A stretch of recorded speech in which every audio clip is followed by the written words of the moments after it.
Well, hello everyone, and welcome to the special event webinar, CMC Certification. This is one of our special webinars, and today we're just delighted to give you more information on how CMCs can keep their certification current. I am Dwight Mahalitz. I'm the immediate past chair of the CMC Global Institute, and I'm just delighted to be here today with our guest, who is Dr. Vasantha Chase. Dr. Chase has been absolutely essential in the creation of the Caribbean Institute and is now working with us at CMC Global Institute in the creation and development of our own institute.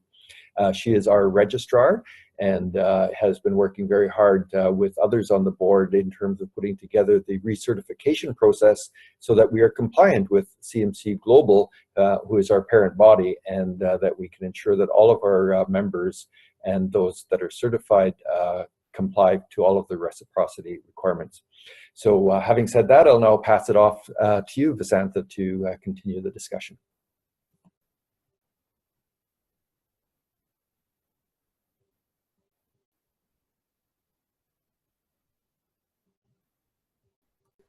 So we can start off with what is the CMC designation, and yeah, and both of you are very knowledgeable about the CMC designation.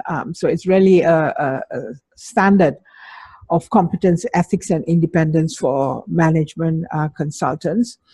And one of the questions that keeps popping up all the time is that in the smaller IMCs, people really don't know much about management consultants, and they really don't know much about CMCs or the designation of CMC.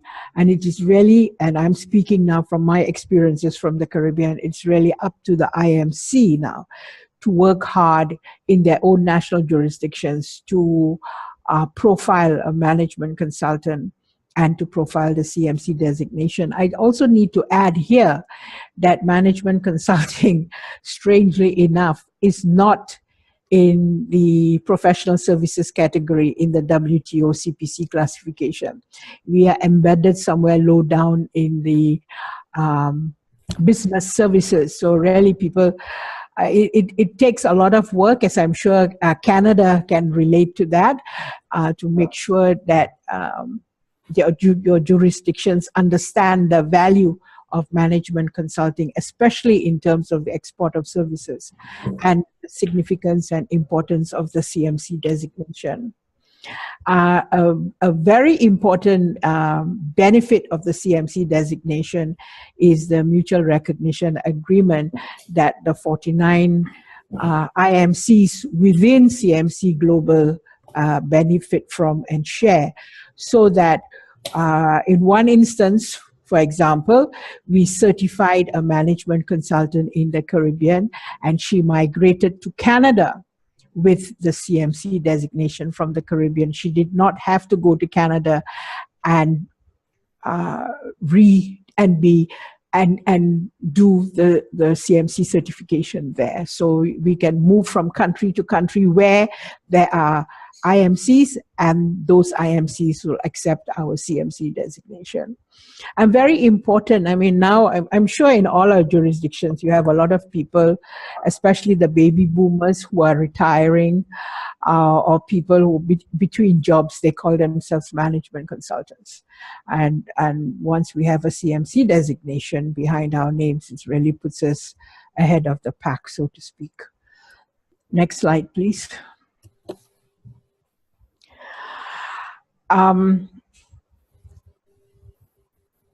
The significance of the CMC designation is that it is a professional designation, and therefore you have to maintain that designation.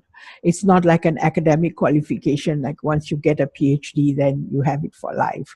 In the case of the CMC designation, like all other professional designations, you have to recertify, and in our case, we have to recertify triannually. So what then is this CMC designation? It is, as I mentioned previously, a standard. And it is a standard that shows that we adhere to the requirements of our competency framework, that is ICMCI competency framework. And this framework was built on the European standards for management consulting, and now it has migrated to the ISO 2700 standards.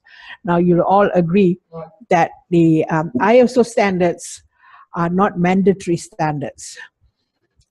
So once the standards become enshrined into our competency framework, then we can say that, you know, as a CMC, we have followed the ISO 2700 standards.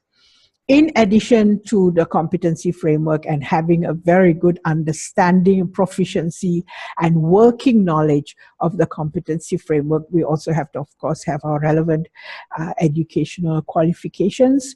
We have to have experience in the field of consultancy. I'm sure all of you would have recognized that when you're applying for certification, we request that you show evidence of 3 consecutive years of consulting, inclusive of 12 immediate months in which you have been involved in management consulting.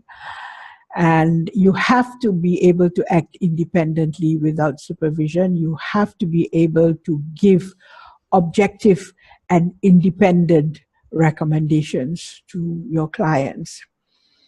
And we also have to be able to satisfy our clients'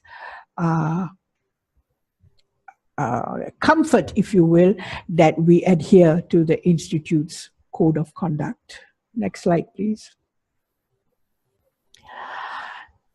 It is a prominent designation. The CMC is recognized globally. As I already mentioned, it is portable. You can take it to another jurisdiction where there is an IMC. You have to recertify triannually. Every 3 years, you have to be recertified in order to ensure that you're constantly meeting with the high standards required of our profession, and that you are keeping up to date with new things that are happening in the profession, and that we are constantly innovating in our own practice. Next slide. So if that is what the CMC certification is all about, what is the GI's recertification policy? The recertification policy has to be aligned once again to the competency framework, because the competency framework is the pivot on which our certification process is built. The recertification process also shows the maturity of the consultant undergoing recertification. As you will see in slides later down, there are different levels of management consultants. You know, there's a first level, and these are very junior people who end up doing a lot of the research. They are part of the team, and then you become an independent consultant, where you begin to have a very good understanding of your client, of the sector in which the client operates. You have a very good grasp and working knowledge of the technical field in which you operate, and so on and so forth. And then the third category is where you really are an expert.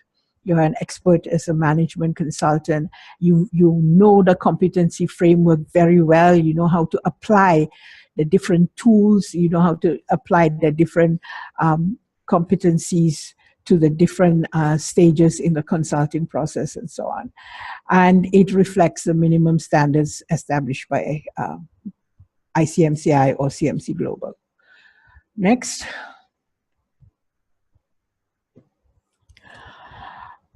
We must always keep in mind that the CMC designation it demonstrates quality. It is a competency-based designation. It is a professional qualification, and it demonstrates quality. I have found out in the Caribbean, I found out talking to colleagues in other IMCs, and we're also beginning to see some of that in GI. And especially for those CMCs who were lucky enough to have their certification sponsored and financed, there's a tendency then, once they become a CMC, and then next year not to pay their membership dues. Once you become a CMC, you have to pay your membership dues every year, and then you have to make sure you are recertified every 3 years. And by doing so, then you are demonstrating to your client that your standards are very high and that you're very committed to a code of conduct and to maintaining this very high level of standards. Next. And at all times, the CMC designation and the recertification shows that we are committed to excellence. And that is what separates us from the rest of persons who call themselves consultants and management consultants. I think there are less than 10,000 of us CMCs globally. So we have to treat this CMC designation very preciously, if you will, and then make sure that we just, don't get certified, get the CMC designation and forget about it. Because if we forget about it, then the chances are very high that we will lose the designation. Yeah. And as we also mentioned previously, the CMC designation enhances international recognition. As I was telling one of the candidates recently, when you have the CMC behind your name, even if it is in a jurisdiction where management consulting is a very little known profession or people really do not know what the CMC stands for, over a period of time you realize that because of that CMC designation, you are in a better place to be able to negotiate better professional fees. And then over time, as you also become a CMC who is not only well recognized by your colleagues, but even within the sector, that the number of RFPs that you have to write declines, and that there is more of a single source. People come to you in order to want to hire you rather than you having now to go and market yourself to clients. Next slide, please. So this is what the certification and recertification process looks like diagrammatically. You will see the top triangle, the pivot being the competency framework. And then in the middle will be the competency maturity level of the consultant. And I'll show you another slide as to what that means. And then what are the different techniques GI has put into place and approaches that GI has put into place for recertification. Next slide. So in terms of the competency maturity level, as I said, there are 3 levels. And normally when we're doing the oral assessment, the oral assessor will be able to identify at what level the candidate has come in and at what level the candidate is getting his or her CMC. So if it has been established that the candidate is at the developmental level, then it is envisaged that by the time the candidate recertifies in 3 years' time, the candidate has already moved to this independent level. And at the independent level is not only at least 3 years of management consulting, but you really have a very, very good field and working knowledge for the competencies as established by CMC Global. And then, of course, if you're a professional leader, these are persons who have been management consultants for a long time, who have their CMCs designation for a very long time, just like Dwight and John, and who do a lot of international work and who are recognized in the field. Next slide.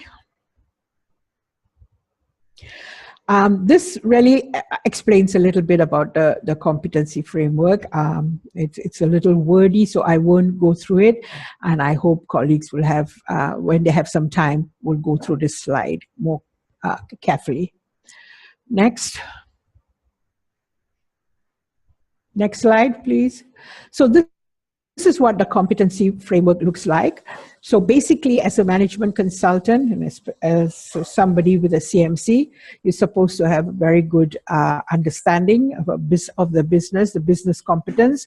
That means you have to have a very good understanding of the type of business your client is in, and also of what the consulting profession is like in your jurisdiction, in your region, internationally.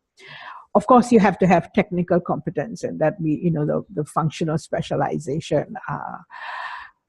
If some people are focused on strategy, others are focused on organizational development, and so on, and the types of consulting skills that you have. And more now, we recognize that it is very important for management consultants to have values and behavior competence, and that is a lot of variables involved in emotional intelligence. So if you're working as a team, how do you relate to teams? How do you manage conflicts? How do you manage conflicts within teams? How do you manage conflicts with your client? Ethical. How do you follow your code of conduct? What are the kinds of ethical issues that you may run into, and how do you resolve those kinds of ethical issues? Analytical skills, how do you analyze, what kinds of information do you use to analyze? How involved is your client? Do you share the information with your client right through the mandate, or do you only talk to the client during inception and then talk to the client at the end of the project? All of that becomes very important. And those of you who have gone through the oral assessment will realize that there is a small set of questions that we ask on your own personal development. And one question that really throws off candidates is we ask is, what do you like to do other than consulting? Just basically to get some idea of what are the other things that you do, that you're not just solely focused on consulting. And if necessary, I think we, together with professional development, we may run a webinar just on the competency framework, so we can explain further what are all the subdivisions under each of these competences. Next slide, please. So, having said all of that, what then is the CMC recertification application process? Candidates must complete their CMC Continuing Professional Development Tracking or Reporting Form. There is a reporting form. You will find the reporting form in our guidebook. The guidebook is presently under review by the board. It should be out from the board by September 10th. So within, say, 5 to 7 days, we should be able to send out to you the guide, and embedded in the guide will be the tracking reporting form. But we also circulated to you the tracking reporting form as a separate document. So in addition to filling up and submitting this professional development tracking form, which you have to do annually, and annually you have to collect a number of CPDs, and this must total to 24 CPDs at the end of the third year. And at that time, you must also reaffirm the CMC Code of Conduct. You're expected to sign off as having read, understood, and fulfilling the CMC Code of Conduct. So when all of this will go to the Professional Development Committee, they will review to see that everything is in order.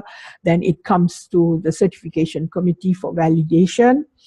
If everything is in order and we feel that you have met all your CPDs, then we inform the board that you have now passed, and that you should be recertified, and you will then be informed by email.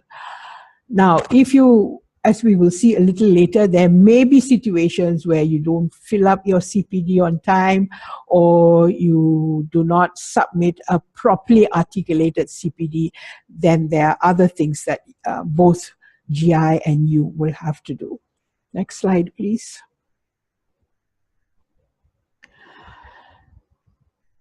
So if you look at the second bullet, we can approve, deny, or defer. And if we defer, that means you have not provided enough information. We feel that you may not have done your log properly, or that you may have not given us the right information, in which case we will ask you to develop an action plan, and within 3 months you have to be able to give us a corrected version and a right version of your CPD. If we deny the CMC, that means we say you cannot be recertified, then we will give the reasons as to why we feel that you cannot be recertified. This is, of course, discussed at the board level, and you are then informed that it has been denied, at which point you can, of course, appeal to ask why you were denied, and for further clarification as to why you have been denied. Next slide. We just hope that we never reach a point where there is an appeal, that because the Professional Development Committee will be working with you every year, you have to submit your log every year, that by the time the third year comes, your logs are really all in order. If you're going for a recertification appeal, then we have up to, GI gives the process up to 30 days for review and appeal. And there is already a process that has been articulated, and it will be included, if it has not already been included, in our program manual. Next slide, please. Audit. The audit is very important, and I'm sure you also are members of other professional organizations that require certification, and where you're required to keep all your documents in the event of an audit.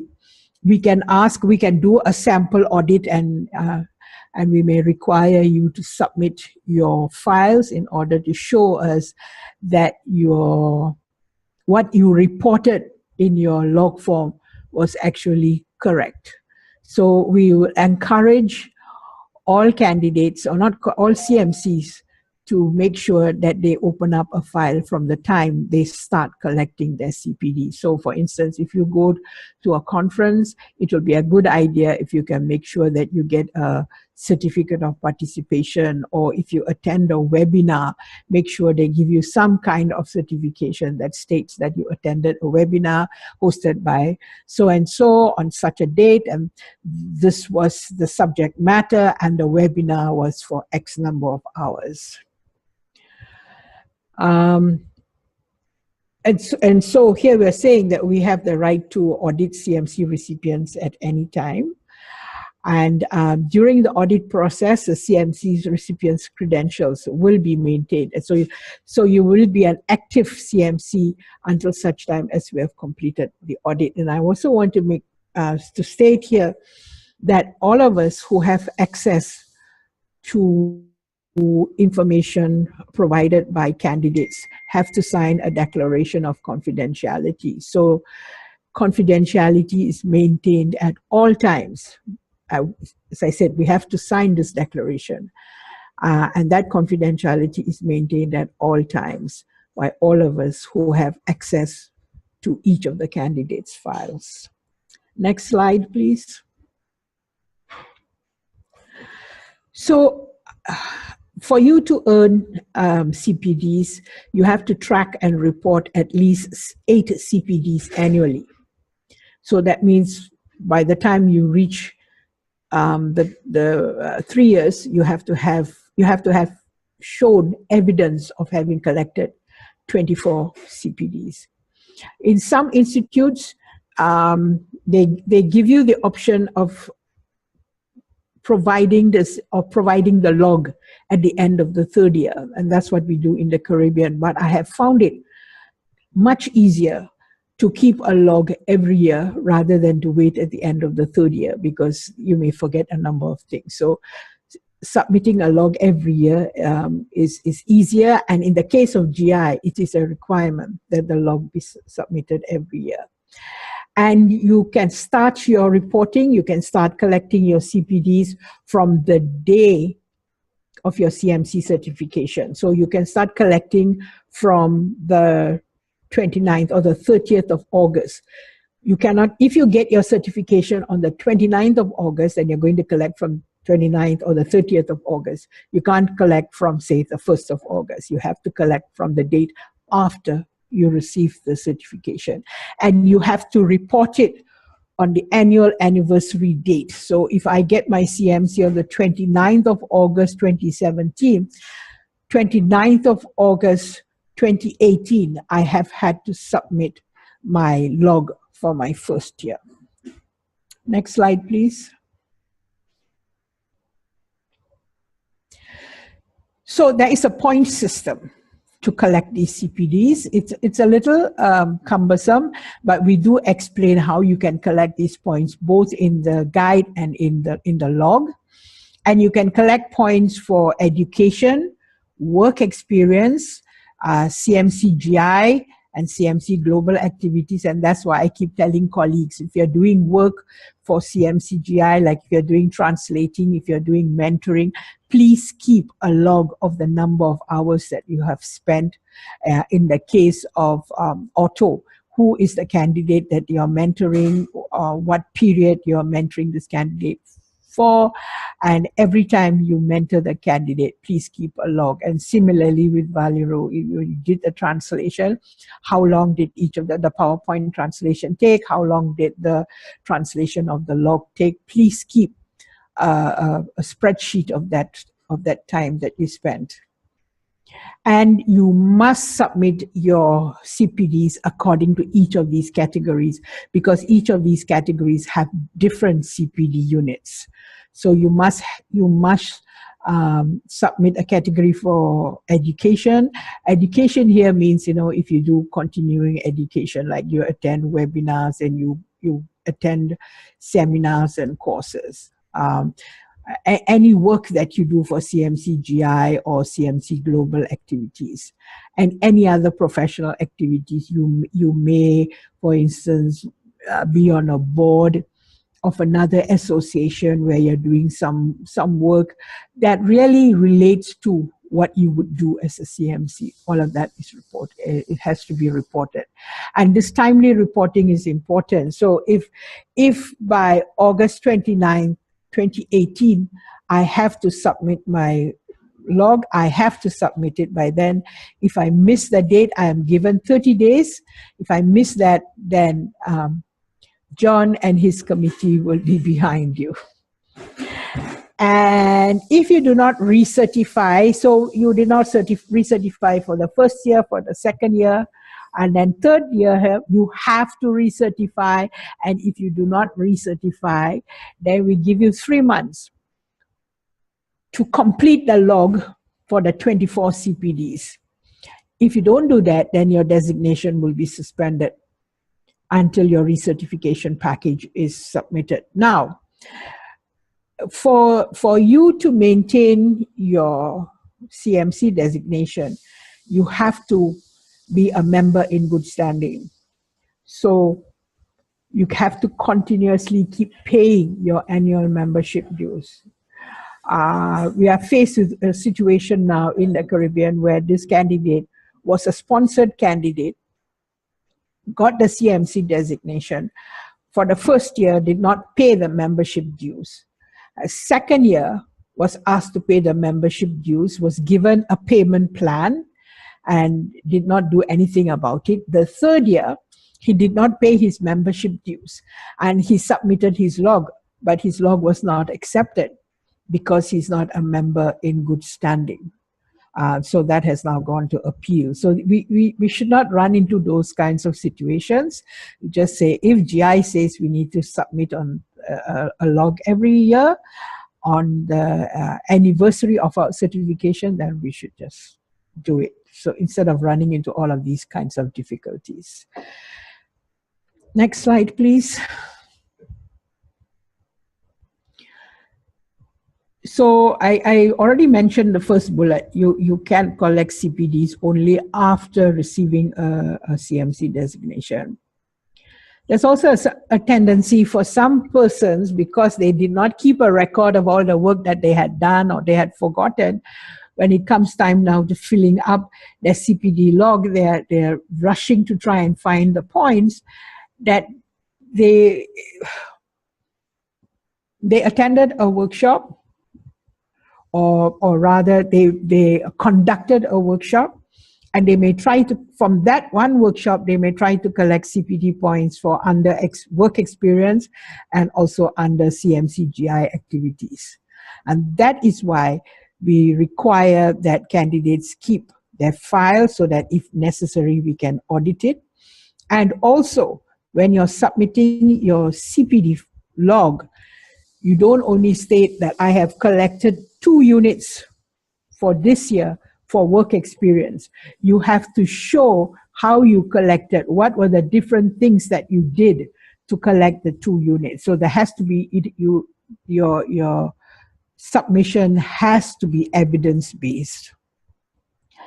Only the CMC and the CMC alone is responsible for reporting. No one else can be responsible for reporting. No one can turn to GI and say, why didn't you all fill up the form first? We cannot fill up the form. All we can do is to remind you, to inform you, and to remind you, and maybe re-remind you that your log is due.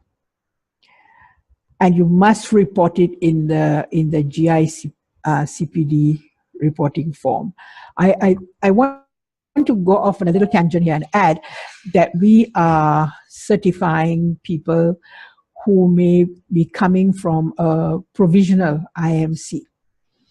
So we may certify them, and if within that 3-year period when they need to be recertified, their IMC becomes a full member of CMC Global, then we transfer their CMC to their own IMC, and they will have to follow the recertification procedures of their IMC.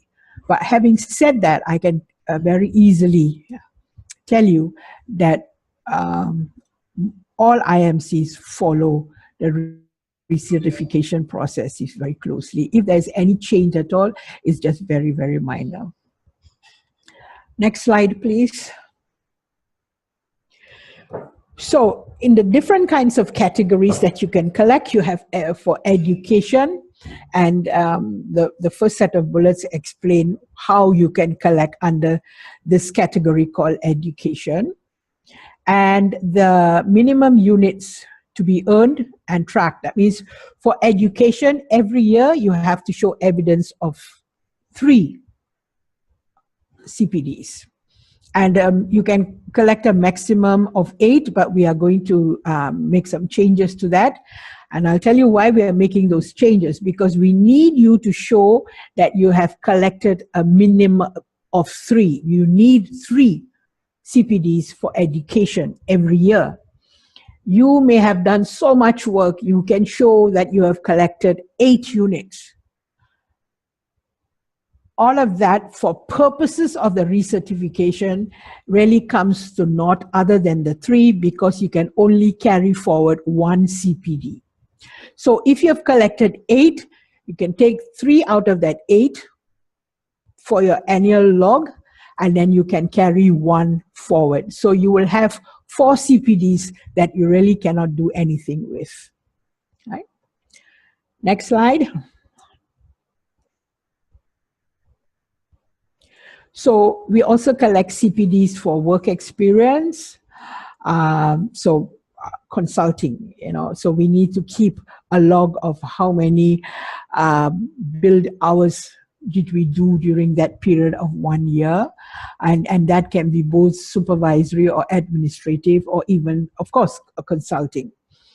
And you'll earn 1 point for every 300 years during the last 3 years.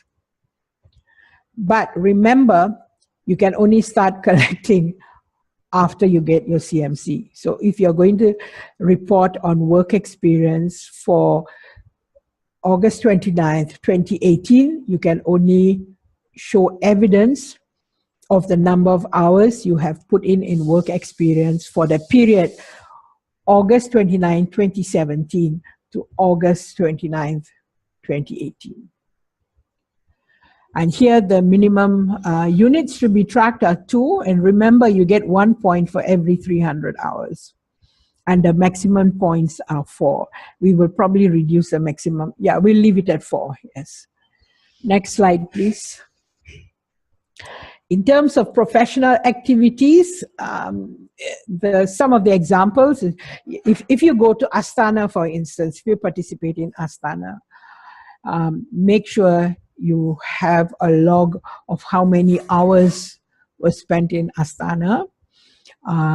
See if you can get a certificate of participation at the Astana conference, if there were any webinars, you know, that you attended within the conference.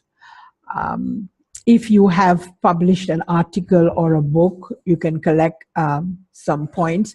And if you look at the log or the guidebook, you will find how you collect those number of hours for each of these activities. And the maximum units to be earned is 3. Originally, it was said that you could collect a maximum units of 17. But the issue here is you can collect even as many units as you want. All we need you to show is 3 units for the year. And if you have 1 extra unit, then you can carry it forward to the following year. Next slide, please.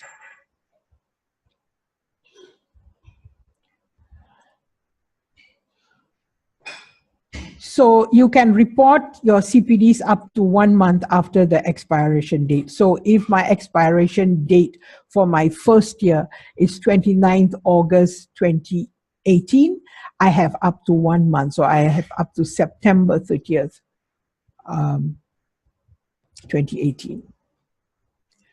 Next slide. And you can only transfer up to 1 CPD per activity into the following reporting year. Next slide. So the CPD guide and log, we will be providing that to you under separate cover. As I said, probably by the 3rd week of September, you will already be receiving your CPD guide and log. We did share the log with you so that you had some idea of what the log looked like.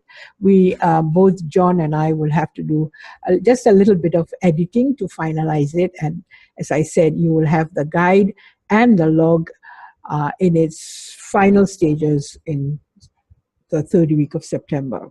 And we will also be uploading it on our website. And we have to use the CICMC CPD log. We cannot use any other IMC's CPD log. Next slide. There are 12 CMCs in our database, and we anticipate another 7, I think, by the end of September. The first batch that have to come forward for recertification are 6 CMCs, and John and his committee will be getting in touch with you all shortly to remind you all and to make sure that you all submit your CPDs very shortly. Next slide. That is all for now. Thank you very much. Thank you, Dwight. Thank you very much for that very informative presentation, Vasantha. I would like to now open this up for questions from anyone. Is there something Vasantha said that you'd like to ask a question about? Yes, Dwight. This is Otto. Right. I would like to ask, for example, I did certify it on June of last year, of 2016. So in terms of what I need to do forward, it will be to produce the form for the first year, you know, June to June of 2017, Yes. and keep up to date and update up to you know, August 2018. Yes. So initially or transitionally, I will need to prepare the first year as a backlog and the current year. Correct. When do I have to have that ready? John, do you want to answer that? Sorry, I'm not sure of the technical nuance of the question. All right. No, what he said was that he got his CMC in June 2016. So his first log should have been submitted in June 2017. Yes. But because of the delay, he will now have, first thing he has to submit is his first year's log, which would have been June 2016 to June 2017. So the question that he has raised is, when should he submit that log? I would like to venture to guess that he should submit the log by end of October, because by September, we will be sending out all the documentation. So that will give him about a month to submit. What yes, I agree. And I think consistent with the concept of year to year, backdate it, so submit in October relative to June, so that he's still on the yearly cycle.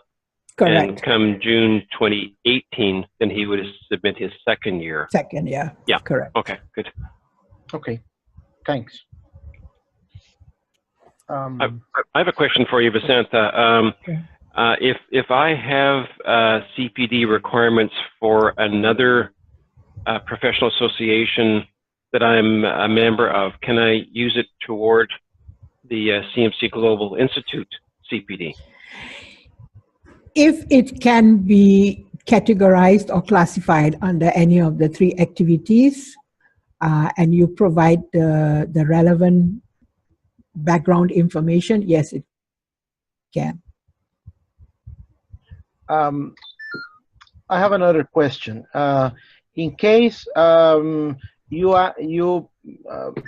participate in some professional activity that you don't know if, or a type of course or whatever, in which you are not sure whether or not that will earn CPDs or not, whom should I ask that? To John and his team? To John and his team, because they are the ones who will be responsible for rolling out. And if John needs any clarification, then he will ask certification, or it can go to the board. Probably best for tracking purposes to send it to Vasantha, who will immediately send it on to me. I'll do the best I can to provide you with interpretation, compliance, and so on. A copy of Vasantha and the response. In other words, that the responsibility for compliance rests with the registrar, but the professional development committee is providing input and technical assistance and so on. So Otto, the answer to your question is you will send it to me, and then I will forward it to John. Yeah. Okay. Perfect. Vasantha, there was one thing you started off with in your comments I think might be interesting to viewers, and that is around the ISO 2700. Are you able to elaborate a little bit more on that, since we have a few minutes? There is a very good document that is going to Astana that was prepared by CMC Global's PSC. And I guess once we come out of Astana, we should share that document. And that document shows you the difference between the European standards, which we now use, and the ISO 2700 standards. There is very little difference in the standards that we use now compared to the ISO 2700 standards. The only difference is that in the European standards, we have 4 consulting stages. Although in the case of GI, we use the Kuba model and we say there are 5 consulting stages. And in the ISO 2700 standards, they only introduce 3 consulting stages. That will be the entry stage, the planning and implementation stage, and the closeout stage. And ISO 2700 is very stresses on the closeout stage. That is when what are some of the things that you have to do when you are closing a mandate, when you're closing a consultancy and handing it back to the client. I think there has been a tendency for people to, once they finish their final deliverable, that is it. But I think what now the ISO 2700 standard is saying is that, you have to do a closeout report. You have to submit the closeout report with all the recommendations to the client. You do the final invoice, and then you hand over any other documents. And those of you who are project management professionals or who do project management, you will realize that that particular standard is very, very similar to the standard that we use in project management, and that is the handover phase. So really there are not many significant standards, but as I said, that document that has been prepared by PSC very, very succinctly looks at the differences, if any, between the European standards that we use and this ISO 2700 standards. It is very important for us to recognize that the ISO standards are voluntary standards. So we are now waiting for CMC-Global, the PSC of CMC-Global, to issue a statement, and I thought that that is a statement that may have gone to Astana, to talk about whether or not there are going to be any changes in the competency framework. Because the competency framework that we use now is what is based on the European standards. And it is because we are using those standards in the competency framework that basically the competency becomes standards based. So at some point, I assume PSC would issue a statement about how they have now incorporated ISO 2700 standards into our competency framework. And once it becomes enshrined in our competency framework, then we are obliged to use those standards. Excellent. Thank you very much. I know there is a working group at CMC Global working on that, because it would be very powerful for those of us who have CMCs to be able to state that we're working in compliance with ISO 2700. Tamara and I, on your point about follow-up, Tamara and I will both be at the Astana annual meeting and also at the international conference. So we've committed to do a special webinar when we're back to all members to brief them on what's happened and what the key points are, and we can provide any documentation at that time as well. Thank you, Dwight. Any other questions? Yes. Good day, everybody. Valeriu Cernei. Hi, Valeriu. Hi. I just stopped my car. I'm on my way back. So, one question. Does CMC-GI plan to have any special events, let's say webinars or things like this, in order to earn the CPDs? So I'm a member of other associations, and we have almost every month some webinars which allows us to point a certain number of CPDs. In this case, do we have anything related to this? Yes, we do, and perhaps John, I might ask you to answer. Sure, that's your question is a good segue, a good opening for a presentation similar to what Vasantha is offering today, that I will be offering on September the 19th, and that is what are some of the challenges in offering continuing professional development? What are the implications of the board's decision to mandate completion of the ethics course for everyone by June of 2018? We did a recent survey of all the potential CPD topics. I can share with you what members would like to hear about. And so the short answer to your question is yes, very definitely. We're interested in offering many CPD opportunities online. Notwithstanding the challenges of doing it that way by comparison to classroom, we're very excited about how it might benefit you and at the same time assist you to earn CPD points. I see. Thank you. That's good. Excellent. Thank you, John. And any other questions or comments?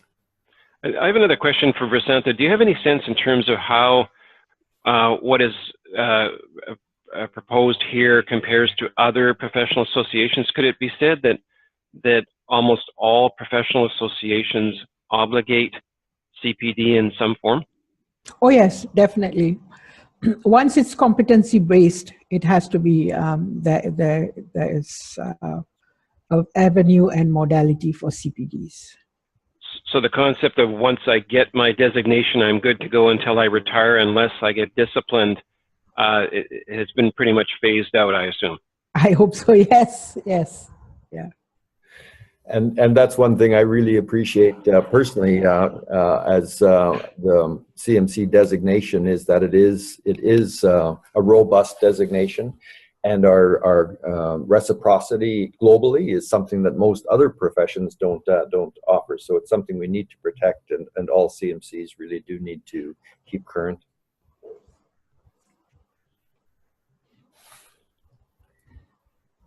Excellent. Any other questions or comments? That was a very helpful discussion. Okay, well, with that, then we'll bring this to a close. Vasantha, have you any closing comments for us? I think that everybody who is a CMC now, the 21 CMCs, will have to work at getting their logs done. There are some who got their CMCs in 2015, so they really have to work very hard at ensuring that they get there at least 2 years of logs in. And then you have people like Otto in 2016, they have to get their first year's log in. We will definitely be informing you as to what you need to do and when, and the dates you need to get in the logs. We will send you the CPD guide, and we will also send you the tracking form. And if there's any other way that we can be of any assistance, if for instance you went somewhere and for a course or a seminar and you're not quite sure whether you can collect CPDs, you can always send us a query and we will help you in whatever way that we can.